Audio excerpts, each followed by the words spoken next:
The most hated man in this movie is the only one telling the truth. The film spends 3 hours teaching you to hate him. He's petty, jealous, he rigs a hearing, loses, and you cheer when he loses. And he's the only person in the entire film who tells you the truth about its hero. Oppenheimer's martyrdom is a lie. He didn't suffer it, he chose it. And the villain called it out loud while the whole audience was busy booing him. On this channel, we dig up the story a film is actually telling underneath the one it's selling you. And Nolan buried this one on purpose. One thing before we start, I'm not putting the real J. Robert Oppenheimer on trial. He was a real complicated man, and this isn't about him. When I say Oppenheimer, I mean the character Nolan built, shot, and cut a very specific way, and what the film's own dialogue says about him. Keep that frame the whole way through, because the case against him starts with a caption. Prometheus stole fire from the gods and gave it to man. For this, he was chained to a rock and tortured for eternity. That's the myth. Hold on to it, because by the end,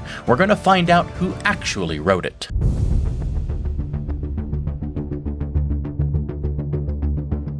Before any of this evidence will make sense, you need one thing about how this movie was built, and it's hiding in plain sight in 2 title cards. The film literally splits itself in half and labels both halves. The first half is captioned Fission. The second is captioned Fusion. And here's the part doing the heavy lifting. Those 2 halves are shot differently. The fission half, the Oppenheimer half, is in color. The fusion half, the Strauss half, is in black and white. Nolan has said this out loud on every press stop he could find. Color is Oppenheimer's subjective experience, the world filtered through his own self-image. Black and white is the objective view, the camera stepping outside his head to show you what actually happened. Grant me one thing up front and the movie hands you the rest. The film never literally says color equals lies. That read comes from Nolan's own interviews, and from the fact that every Oppenheimer scene is shot in color and every Strauss scene in black and white. So call it outside the text and hold me to everything else, because everything else lives inside the movie. But once you grant that, watch what it does to that opening caption. The chained god, the eternal torture, it plays over Oppenheimer's closed eyes. It isn't the film's verdict on him, it's his verdict on himself. It's the color half. It's the myth he tells in his own head. And the man whose job it is to puncture that myth is standing in the black and white. So here's the question for the rest of the video. When the subjective narrator and the objective record disagree about whether Oppenheimer is a martyr, who do you believe? Nolan already answered that. He answered with film stock. And let's watch him stack the evidence. Here's the first crack, and it shows up way earlier than you'd expect. Long before Hiroshima, before Trinity, before there's any bomb to feel guilty about, Oppenheimer is in bed with his communist lover Jean Tatlock. She points at a book of Sanskrit and tells him to read it, and he reaches for the most famous doom prophecy in human history.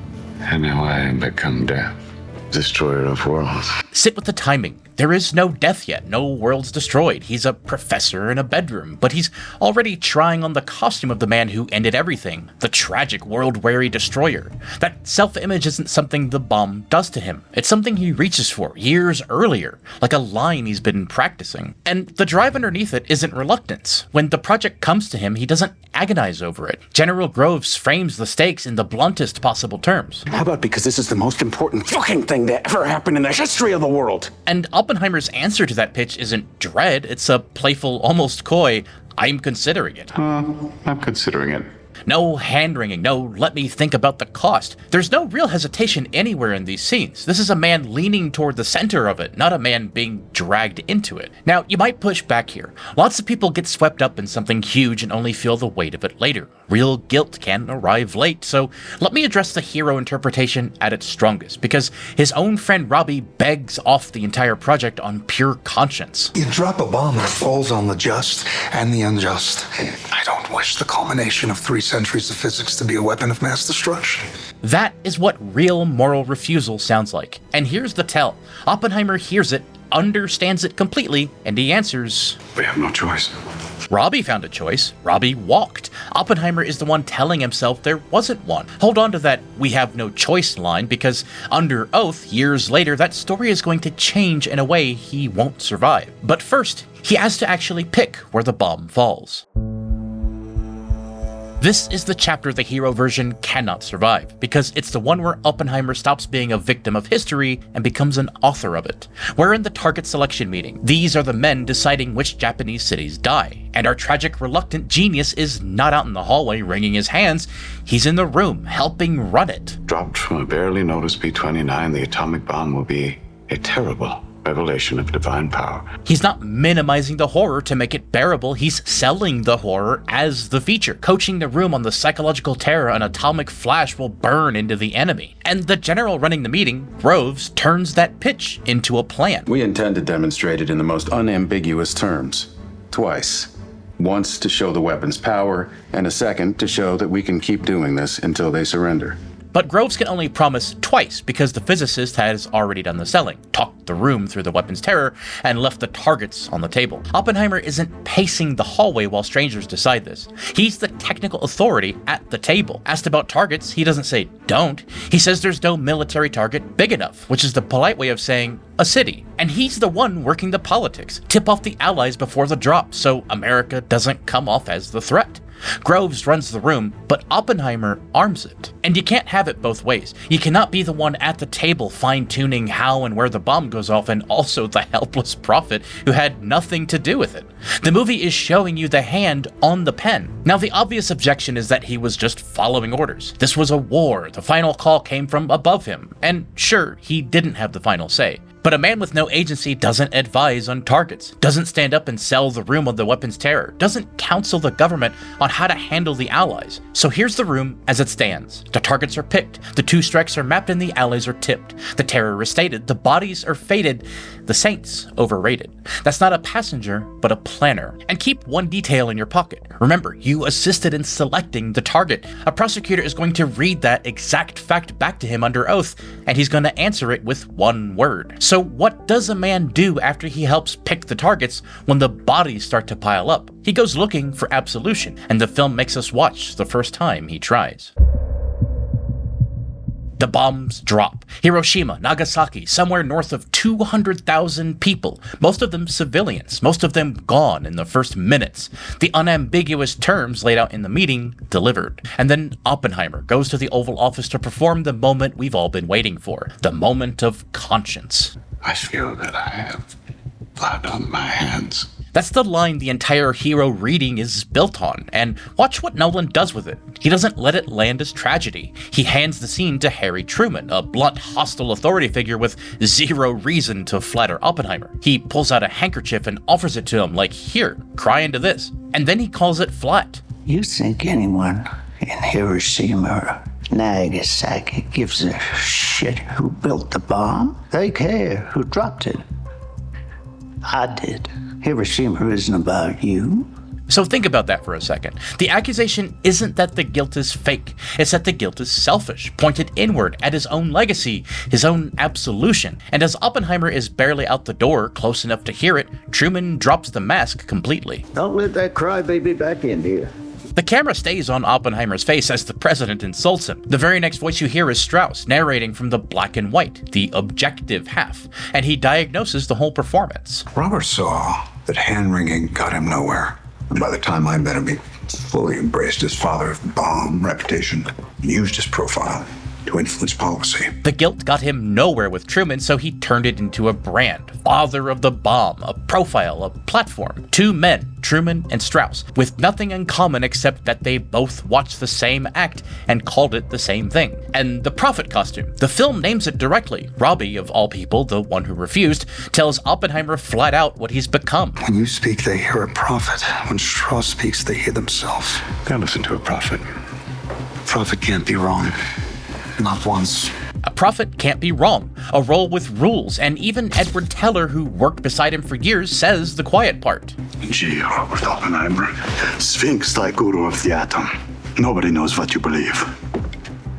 Do you? Nobody knows what you believe, including maybe him. When the man's closest colleague can't find a sincere core under the robe, that's not me reaching. That's the film telling you the prophet might be hollow. Now, I'm not claiming the film proves the guilt was 100% fake. I don't think it does. The burned bodies he hallucinates, the shaking, that's real terror. The theory was never he felt nothing, it's that he took something real and built a public martyrdom on top of it, on purpose, because the martyrdom was useful. The film keeps that door cracked just enough to keep him human. But a tool for what? For exactly the thing Strauss is about to say out loud. In the same room, Oppenheimer, under oath, is about to agree with him. This is the smoking gun, and Nolan loads it by intercutting two timelines so the accusation and the confession share the same minutes of screen time. In the color half, the prosecutor Rob has Oppenheimer on the stand. In the black and white half, Strauss delivers the verdict. The film cuts between them on purpose so you can hear the charge and the guilty plea in the same breath. The editing is the argument. Here's the charge from the objective half. It was all part of his plan. He wanted the glorious, insincere guilt of the self-important to wear like a fucking crown and say, no, we cannot go down this road, even as he knew we'd have to. Insincere guilt, worn like a crown. He's saying Oppenheimer wanted all the glory of being the man who warned us, and none of the responsibility for building the thing he warned us about. But Poggy, that's the villain. The whole back half of the movie exists to discredit Strauss. He's petty, he's jealous, he loses. Why would I trust a single word out of his mouth? And that's fair, it's the best objection there is. But here's the thing though, being petty and being right are not the same question. The movie discredits his motive, it never once discredits his diagnosis. And it proves that by having Oppenheimer corroborate him on the stand in real time. Rob reads the target selection from chapter 3 straight back to him. In fact, Doctor, you assisted in selecting the target to drop the atomic bomb on Japan, didn't you? He says yes, no fight or qualifier, and then Rob makes him grade his own work. Any moral scruples about that? Terrible ones. But yet you testified in here that the bombing of Hiroshima was very successful. Technically successful. Technically successful. From the man with blood on his hands. The Rick Room didn't put the word technically in his mouth, he did. And then the line that ends the whole hero argument. The moment Oppenheimer's own mouth confirms the crown. I set forth arguments against dropping it, but I did not endorse it. Okay, so he made the arguments against the bomb. The arguments his entire moral reputation is built on. And then he tells you, under oath, that he did not endorse them. He performed the dissent. The villain said he stages reluctance he doesn't mean. And the very next thing out of the hero's mouth is him confessing he staged reluctance he didn't mean. And remember, we have no choice from part 2? Well, here's what that man sounds like now. I did my job. I was not in a policy-making position at Los Alamos. I would have done anything I was asked to do. That isn't a prophet. That is not a man of unbending conscience chained to a rock. That's a man telling you plainly that there was no line he wouldn't cross on command. Real remorse, the kind that changes what you do, produces a no. His produced total compliance in a speech about how bad he felt. And the convergence isn't just the villain. Truman, the enemy from the Oval Office, already called it the same way. And then the one that ends the argument, his own wife, Kitty, the fiercest defender he has, the most pro-Robert voice in the film, turns to him during the hearing and says this to his face. You need to stop playing the martyr. Those are her exact words, playing the martyr. And she loves him. When the person who loves you the most and the man who hates you the most both reach for the same verb, playing, that's not a spear anymore. That's the movie telling you something true. Convergent testimony from witnesses who agree on nothing else. Nolan punishes the messenger and keeps the message. Rob compresses the entire case into one sentence. No moral scruples in 1945, plenty in 1949. The hallucinatory bomb lighting, the ticking, the score, all of it cuts out the instant he says it. Oppenheimer says nothing back. And this gap is the one place the theory could break, so here's my interpretation. The conscience shows up in 1949, exactly when the bomb that made him the most important man alive is about to be replaced by a bigger one he didn't father. The morality arrives right when his primacy is threatened. A principal doesn't check the calendar, and even his teammate Robbie, defending him on the stand, concedes the technical objection didn't hold. Oppenheimer's worry was that an H-bomb program would starve the awfully good fission program, but Robbie admits in the event both could be done. Fusion program would come at the expense of our awfully good fission program. But that proved not to be the case. In the event, both could be done. The opposition was positional, it was late, and the film makes him show you that on the stand. If you read that gap differently, tell me in the comments. That one I actually want to hear. And there's one more objection left in the room, and it's the strongest one yet. The hearing was rigged, so how can you read anything else he says in it as character? I'm gonna concede this one up front because conceding it makes the case stronger, not weaker. The hearing is a sham, and the film says so out loud. Strauss's own man admits, "We're not in court, sir. There's no burden of proof." The prosecutor has a secret file and a secret recording and won't share either of them. The deck is stacked, the room is unfair, and yes, an innocent man in a rigged room is going to look like he's squirming. I'm not going to read his squirming as proof of anything. So here's the honest move. Throw out the squirming completely. Throw out every gotcha, every trap, every cornered moment. I don't need them. Look at what's left standing. Because the line that damns him aren't traps. They're volunteered. Nobody tricked him into, "I would have done anything I was asked to do." I would have done anything I was asked to do. That's him describing himself. Nobody cornered him into saying, "I did not endorse them." Of course, there are arguments against dropping it, but I did not endorse them. That's a confession he offers freely. The rigging explains the hostility in the room. It does not explain the content of what he admits. An unfair courtroom can twist what a man's answers look like, but it cannot write the content of the answers for him. And here's the part that closes the door. The most devastating read of his martyrdom doesn't even happen in the courtroom. It happens at home, in private, with no prosecutor in sight. Kitty again. Did you think that if you let them tar and feather you, that the world would forgive you? It won't. She's describing a deal. Take the punishment, buy the absolution. That's the engine under the whole martyr reading, suffering as currency. And she's saying it outside their own home, out by the street, arms crossed and in tears, outside the rigged room entirely. The performance read survives even if you grant the hearing was a total fraud. So the trial was unjust, fully granted. And Oppenheimer still chose to climb onto that unjust stage and use it. His own lawyer tells him he can't win, so why put himself through it? And Oppenheimer just says, "I have my reasons." And remember, Strauss built that room to do the opposite of what it did. His entire plan was to deny Oppenheimer martyrdom. You can't give Oppenheimer a platform. You can't martyr him. So he engineered a shabby little room. Shabby little room. Far from the limelight. No audience, no reporters, no burden of proof. A humiliation built specifically to be small and forgettable. And it doesn't work. Oppenheimer takes the little shabby room designed to bury him and converts it into the crown anyway. The man who couldn't be martyred walks out martyred. You don't walk knowingly into a fixed crucifixion to clear your name, you do it to get the cross. And that brings us to the last scene, because if you've been thinking, okay, but at the pawn he's just a broken old man, the film already answered that for you. Watch his eyes. Strip it all away and the film never once claims the martyrdom is real. It puts the diagnosis in the villain's mouth, has a president and his own wife confirm it, and then lets Oppenheimer admit on the stand that the conscience showed up exactly when it served him. So the tragedy you felt walking out wasn't the movie's argument, it was the movie's bait. Which turns the final scene into a confession. The last image of the movie is Oppenheimer and Einstein by a pawn. The film's timeline is deliberately scrambled, so I won't swear to the exact year. Einstein hands him the frame before he even speaks. Now it's your turn to deal with the consequences of your achievement. Achievement. His, not a fate done to him, a thing he made. And then Einstein predicts the whole future. One day they'll serve you salmon, give you a medal, tell you all is forgiven. It won't be for you, it will be for them. Then the last words of the film. When I came to you with those calculations, we thought we might start a chain reaction that would destroy the entire world. I believe we did. Most people hear that as a victim's lament. The poor man mourning what the world did to him. But look at the grammar. We did. First person. Owned. And the film locks the meaning so you can't escape it. Right after that line, it closes in on his open, staring eyes and fills the frame with the expanding nuclear arsenals of the world. Not Hiroshima. Not the wound done to him. The future arms race multiplying across the planet behind his open eyes. A victim says, look at what they made me do. But Oppenheimer says, I believe we did. He isn't the fire that was stolen, he's the one who handed it over and then closed his eyes on it with nobody left in the room to perform for. And here's what that does to everything you thought was the happy ending. Strauss gets humiliated in the Senate confirmation, and Einstein already told you by the pawn what the rest of it would be. The salmon, the medal, the world telling Oppenheimer all is forgiven. The casual viewer reads all of that as the universe restoring justice to a martyr. But Einstein already warned you what the medal really is. Not a reward for him, a gift To them, the redemption isn't justice, it's the crown finally being lowered onto his head, exactly the way Strauss said it would be.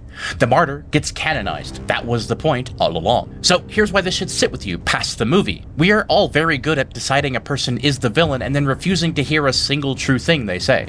Nolan didn't hide the theory in a single frame of footage or a Sanskrit Easter egg. He hid it in plain English in the villain's monologue, knowing you'd throw the truth out with the man who said it. The cover-up isn't a buried clue. The cover-up is the casting. And we still do this. Every public figure who performs the exact right amount of regret for the thing they'd absolutely do again, and cries pretty enough that we'd forgive them while the damage keeps spreading. The film isn't really asking whether one physicist faked his guilt.